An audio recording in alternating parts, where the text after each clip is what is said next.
Hello everyone, and welcome to a Lair Gaming quick look at a new indie game called Snake Pass for the Nintendo Switch.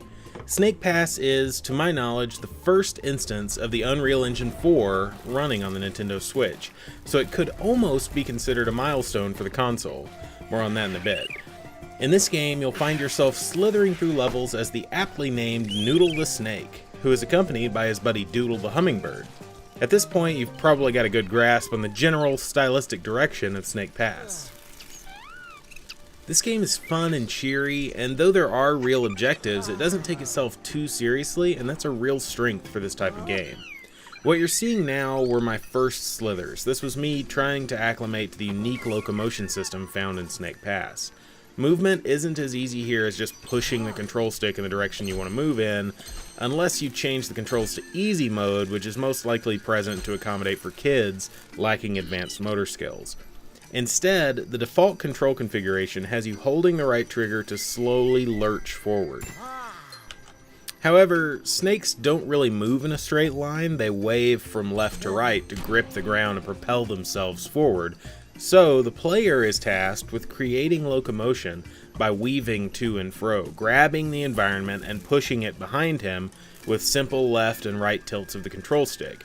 There's a learning curve here for sure, but once you get it down, you'll feel confident enough to head for some of the tougher collectibles. The gameplay on the table here is basically classic collect-a-thon fare, having you seek out at least 3 unique collectible types in each level. The place where Snake Pass most differentiates itself from others in the genre, however, is the distinct lack of traditional enemies. Noodle doesn't have a health bar or any system in place to gauge his well-being. Rather, your main foe in Snake Pass is the environment. Finding out how to reach that collectible that seems so unreachable as a snake is a hugely satisfying journey, and often the tougher collectibles are dangling over the abyss, leading to instances of failure that help to make the successes that much sweeter.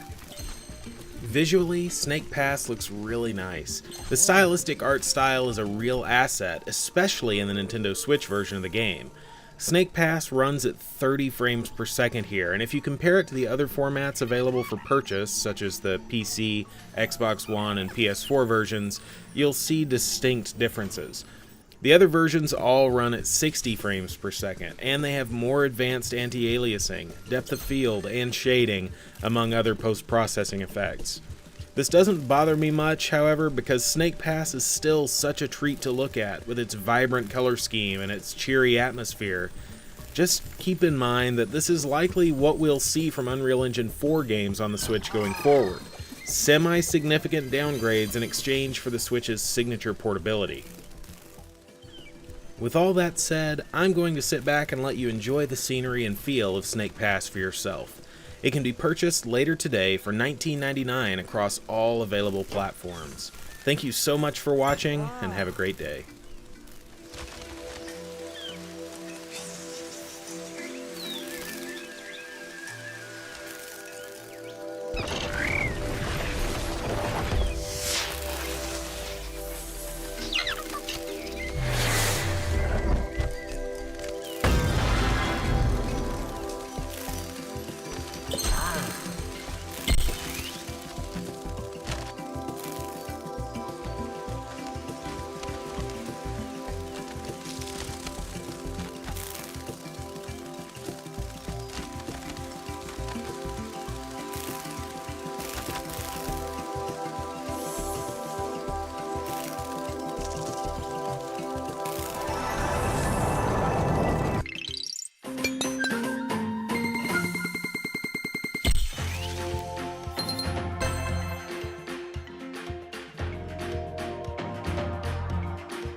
Ah,